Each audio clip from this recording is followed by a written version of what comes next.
closed doors, shutting out memories but piercing holes into her soul. The brokenness is his bully. He's protecting her like a used condom.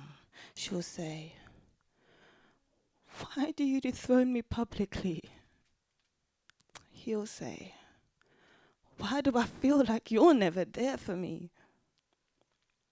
"But I'm right here," she'll cry. He'll look her in the eye and say, "And I'm just trying to make you better."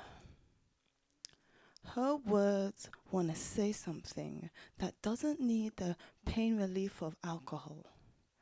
But the waver in her voice silences the innermost thoughts from most people.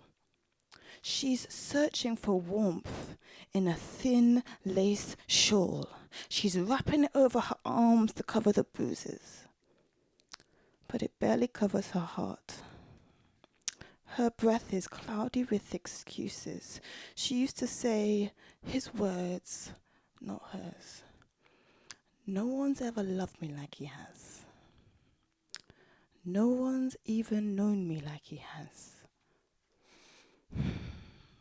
Who else would want me? It must be true love."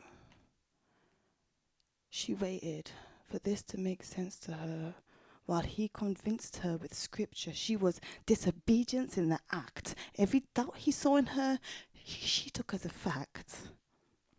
She became a bad actor, not knowing character, but looking at the face paint that her bruises made and feeling the bumps and hills across her face. Still, she will have dinner on his plate, bang on 8. Hands more than children out of dumplings. French kissing with lasagna, passion heating up in the oven, ready for when he came home. But when he came home, she was still alone. He would aim words like nuclear weapons. They would feed off each other's negative emotions. He would store up revenge as if good lessons. Don't tell me married people don't get raped. Hatred overcoming love in a race of pride. This lace placed round her neck and over her eyes. She's fighting him for bits of light in the darkness of where she lies until she switched off completely. She rips through lace to expose bare skin. Policemen looking like they understand the pain she's been in. Ask her to cut off all promises made to him like circumcision. But she knows his heart's been broken before. She's a doctor trying to save the bloody thing, but it's more like a heart transplant where she has to give him hers for him to live.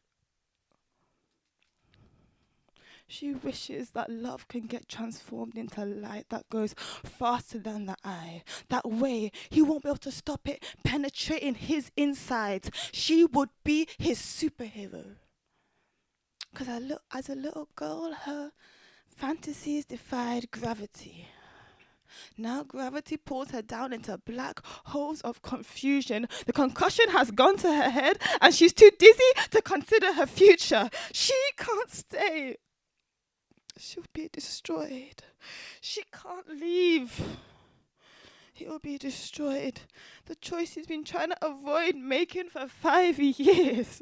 And it's no easier to make 5 years later. She despises freedom. And she fights with it under her duvet.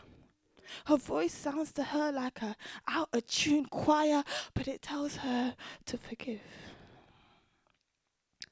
It says, next time, look into your own eyes. Instead of someone else's lies, that's the only way you will find freedom when you're alone.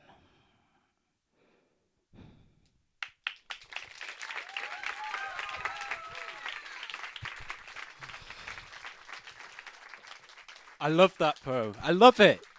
I know actually that yesterday Sacha happened to stumble across a demonstration in Market Square to raise awareness for domestic violence and got up and performed that just off the cuff and moved a lot of people.